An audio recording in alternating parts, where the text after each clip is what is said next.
People of Reddit, how did you find out your significant other was cheating on you? My wife tried calling and didn't hang up once it went to voicemail. She accidentally left a 2-minute and 45-second voicemail, which consisted of her and her boyfriend talking shit about me and how much happier they were without me. At the time, I was home with our kids and I thought she was 1,800 miles away to be with her dying father. 2 years later, we are divorced and her father is still very much alive. Got a Facebook message from some lady telling me that my fiancé was a homewrecker. Apparently, my ex was sleeping with this woman's husband, and she was divorcing her husband because of it. Fortunately, this happened the weekend before our wedding, so I dodged a bullet. I don't get why so many people cheat on their significant others when they're about to marry them. Why not leave before you get married? Guess you definitely did dodge a bullet with that one, though. Dated for 2 years until one day, out of the blue, she decided she's not happy anymore and broke up with me. It sucked, but I figured it was for the best if she wasn't happy. About a week after we had broken up, I saw her at the bar with some guy who she sheepishly admitted she was on a date with. Later that night, I ended up standing next to him ordering drinks. He apologized to me for the awkwardness. Yeah, it's just weird since we've only been broken up for a few days and she's already dating. He pauses. A few days? She and I have been seeing each other for like 3 months now.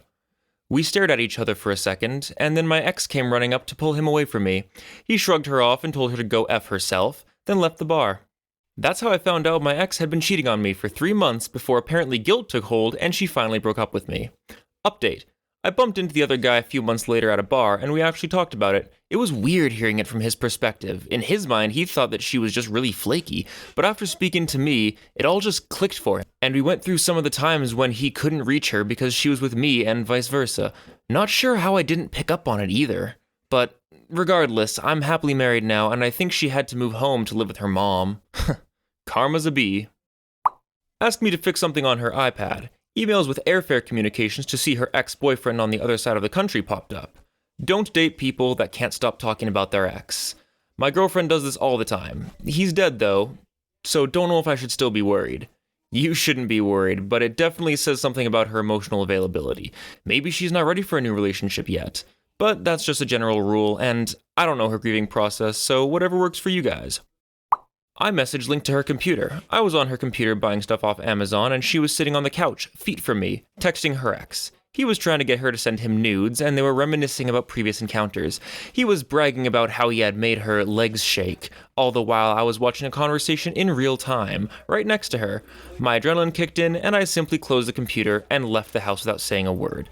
This was over a year ago and I'm still fighting her for custody of my children. Something similar happened with a girl that I was dating. I had just started dating her and she already had a trip to Vegas planned with her girlfriends. She left me a butt dial voicemail at around 2 a.m. of her banging a guy. Turns out it was the guy she was dating. I was the other guy. Since I had just started dating her, I didn't really care and just used her for a little fun here and there. After a couple months, she said I was an a-hole because I never stopped dating other people, which I never hid from her, and that she was such a sweet girl and was only dating me. It was pretty funny to see her face after I played the voicemail that I'd been keeping saved this whole time. She needed a new phone, so I put it in my name since I was working. 2 hours after leaving the store and having lunch with me joking about how excited she was to get married, I found a photo reel full of pictures she had been exchanging with her ex whilst transferring her stuff to her new phone. I put 2 and 2 together and opened her text inbox to, surprise, her texting him for months and effing him for the last several weeks. Makes you wonder how psycho some people are, to not only do that behind your back and still live with themselves, but then to have the audacity to say things such as how much she's excited to get married to you? Good God. Saw her being all flirty and mushy with a new guy at work. Whenever I would confront her about it, she would usually give me the, "that's just how I am." Eventually, I got a sneak peek into her texts and saw her sending him some very explicit messages. This was about 4 months ago, but it still hurts like hell. My super genius ex-wife complained about the cost of our joint cell phone bill. She told me I'm using it too much. I never used it except to call her phone, which was free. So I looked over the bill and found the number to the dude she was cheating with. My first clue was when I walked into the house and saw her dealer enjoying himself in our kitchen while she watched, topless. What was your second clue? When he brushed by us, stunned me, and said, "We didn't do anything, but we were gonna." Did you have a third clue? Blue and Steve always have 3. I would have to say when the dealer's partners showed up moments later with provisions for multiple partners. That would definitely be a third clue, I guess. It was an awful, awful night. Just kept being a good boyfriend until she felt guilty one day and told me. I never suspected it. At least she had some conscience, but she totally could have had her cake and ate it too. She could have strung me along for years and I would have been none the wiser. I loved her. I thought she was the woman I would spend the rest of my life with. Took me 4 years of being single before I was able to trust anyone after that. I was so oblivious the last time that after it happened, I hugely overcompensated, questioning every odd plan made and whatnot. I am kind of glad in a way that I waited 4 years, because it taught me that being okay with being alone or being single is incredibly valuable, and I've noticed more and more people since then that can't be alone. I used to be a guy that would let girls walk all over me just to keep the peace. You know, happy wife, happy life and all that. But now, while I do still compromise from time to time and give freely, I don't take BS from anyone because I'm not afraid to be by myself. I counted the pictures. This was in 2000 before everyone had a camera on their phone and you had to get your holiday snaps developed at the Walgreens Photo Lab. She brought me some pictures from her vacation to see her old high school friends in Vegas, but there was something missing. See, back in the day, rolls of film were made up by exposures of 12, 24, and 36 pictures, depending on the film you bought. I went through the photos and it didn't add up. Literally, the 24 exposure roll only had 18 pics. Eventually, I found the remaining photos, her and her new boyfriend looking very happy together. She pulled out her phone to take a video at my son's birthday celebration, and there was a text on the phone saying, "I love you too." Good lord. Edit. For those asking, I knew the dude and was aware of it being his contact. I'm not telling the entire story here, but I knew.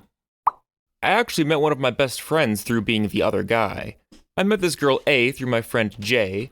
We get to know each other a bit. She tells me what college she's from, and I'm like, "Oh, I've heard of that place. I know this dude R who went there." And she's like, "Oh, cool, yeah." Her and I were having casual fun for like 6 weeks, and then things just kind of faded away. A few weeks after that, Jay mentions that he also knows R, and I'm like, "Wait, how do you know R?" And he goes, "Huh? R is A's boyfriend." And I just freeze and go, "Wait a damn fucking minute here." I talked to R about it a bit later on, who by then had broken up with her, and I'm super apologetic, and he just goes, "Oh yeah, who cares, she belongs to the streets, man." And that's how I met R, one of my best buddies. I came home one day and my husband's work phone was going crazy. He had taken my son snowboarding and they weren't going to be home for a while. I was trying to turn it off and found dozens of messages between him and another woman. He met her while he was working from China. He'd even offered to move her to the US and have her take my place. I confronted him and he swore he'd end it. Well, he ended it with her and moved on with a lady in Israel, where he is now working. Found out about that one when I found photos of them on a trip to Egypt that he said he took alone. And I found out about the third girlfriend when I found naked pictures of her on his tablet and phone. Finally left after that. I knew he'd never change, and I didn't think he ever truly loved me by that point. I drove 2 hours to surprise him at college on a long weekend and straight up found him in bed with the girl he was specifically telling me to not worry about. Screw you, Ashley, and your stupid, nice Latina ass. Needless to say, I ended that relationship promptly. It's been over for a year now, and no, for those asking, I don't have any pictures of Ashley's ass. She's about to find out that A, I know she reads my Reddit comments, and B, I know she cheated. She went out for the night with some friends. Unusual, but alright. She never made it home that night. Tells me she passed out at 10. I listened to some atrocious voicemails she left me at 2:45, and I haven't said anything about it, but she'll read this, and she'll know that I know. So guys, that's it for today. Make sure to leave your story down in the comments if you are unfortunate enough to have one of these stories, and don't forget to like and subscribe if you liked this content today. But that's it for me. I hope you all have a great rest of your day, and I will see you next time.